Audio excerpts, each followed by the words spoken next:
안녕하십니까. JTV 전원 뉴스입니다. 전주시가 신설하는 혁신동을 완산구에 배치하는 등 행정동 개편안을 수정해 확정했습니다. 전주시는 혁신도시 주민 70%가 완산구를 선호한다는 설문조사 결과를 바탕으로 신설할 혁신동을 덕진구가 아닌 완산구에 두는 걸로 바꾸고 금암 1, 2동과 동서학동, 서서학동의 통폐합은 주민 반발을 고려해 보류하기로 했습니다. 전주시는 이 같은 행정동 개편안을 입법 예고하고 이달 말 전주시 의회에 의결을 요청할 계획입니다. 한국탄소융합기술원이 탄소 섬유의 생산 원가를 대폭 낮출 수 있는 기술 개발에 속도를 내고 있습니다. 탄소기술원은 6년 전부터 미국 텍사스 조립대와 공동 연구를 진행해 판계 탄소 섬유의 생산 원가를 30% 낮출 수 있는 원천 기술 개발 실험에 성공했다고 밝혔습니다. 탄소기술원은 앞으로 대량 생산 단계에서 적용이 가능한지 연구를 진행할 계획입니다.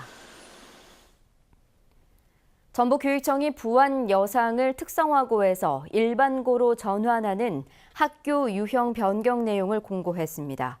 내년부터 적용되는 학교 유형 변경으로 부안여상은 일반 계열 4개 학급과 상업 계열 1개 학급을 모집합니다. 전북교육청은 부안여고 교사 성추행 사건으로 부안여상의 일반 계열 학급 편성을 검토해 왔으며 지역 주민의 확대 요구에 따라 2개 학급에서 4개 학급으로 늘렸습니다. 전라북도 의회 허남조 의원이 국가인권위원회 전북사무소 설치를 촉구하는 결의안을 발의했습니다. 허남조 의원은 지난 2010년부터 2014년까지 전북의 인권 상담 누적 건수가 전국에서 3번째로 많지만 국가인권위의 호남사무소가 광주에 있어 도민들이 겪는 불편이 크다며 전북 사무소가 별도로 설치돼야 한다고 주장했습니다. 이번 결의안은 내일 전라북도 의회 본회의에 상정될 예정입니다. 대한민국 법원의 날을 앞두고 전주지방법원 김봉규 부장판사 등 판사와 직원들이 전주방송을 방문했습니다. 이들은 김태곤 전주방송 대표 등 임직원들과의 간담회에서 법원이 지역 유관기관의 현장 이야기를 귀담아 듣고 고충을 이해하기 위해 노력하겠다고 밝혔습니다. 전주지법은 2년 전부터 아동보호 전문기관과 성폭력 상담소 등 유관기관을 돌며 주민들과의 소통을 강화하고 있습니다. 남원경찰서는 인터넷을 통해 귀농인들을 상대로 애견 사업 투자자를 모집한 뒤 애견 구입 비용을 뜯어낸 혐의로 경기도 하남시에 사는 35살 장모 씨 등 3명을 불구속 입건했습니다. 이들은 지난해 3월부터 9월까지 위험 부담이 없이 고수익을 안겨주는 애견 사업이라고 속여 귀농인 55살 김모 씨로부터 애견 구입 비용으로 1억 2천여만 원을 가로챈 혐의를 받고 있습니다. 경찰은 피해자가 더 있을 것으로 보고 수사를 확대하고 있습니다. 전북지방경찰청은 불법 오락실을 운영한 혐의로 전주시 인후동에 사는 업주 48살 김모 씨와 환전업자 48살 이모 씨 등 2명을 붙잡아 김 씨를 구속하고 이 씨를 불구속 입건했다고 밝혔습니다.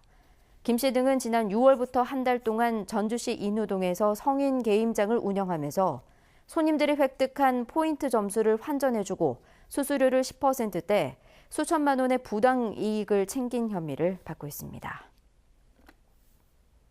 전북에는 오늘 지난이 12mm, 김제 10일, 전주 10mm 등의 비가 내렸습니다. 이번 비는 모레 새벽까지 이어지겠고 예상 강수량은 20에서 60mm로 지역별 편차가 크겠습니다.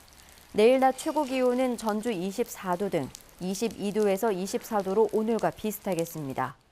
전주기상지청은 비가 그친 뒤 당분간 맑겠고 일교차가 큰 날씨가 이어지다가 다음 주 월요일에 다시 한 차례 비 소식이 있을 것으로 내다봤습니다. JTV 8시 뉴스 예고입니다. 한남대가 폐교 위기에 놓인 서남대를 인수하기로 하면서 결정권을 가진 교육부가 어떤 결론을 내릴지 주목됩니다. 전주시가 새롭게 만들기로 한 혁신동을 완산구에 두기로 했지만 내년 지방선거를 앞두고 여론에 휘둘렸다는 지적이 나오고 있습니다. 추석 연휴가 한 달 앞으로 다가왔지만 청탁금지법의 사드 파문까지 겹치면서 홍삼업계가 큰 타격을 입고 있습니다. 시군별로 운영되고 있는 장애인 콜택시를 통합해야 한다는 목소리가 높은 가운데 전남의 통합센터를 다녀왔습니다. 자세한 소식은 JTBC 뉴스에서 전해드리겠습니다.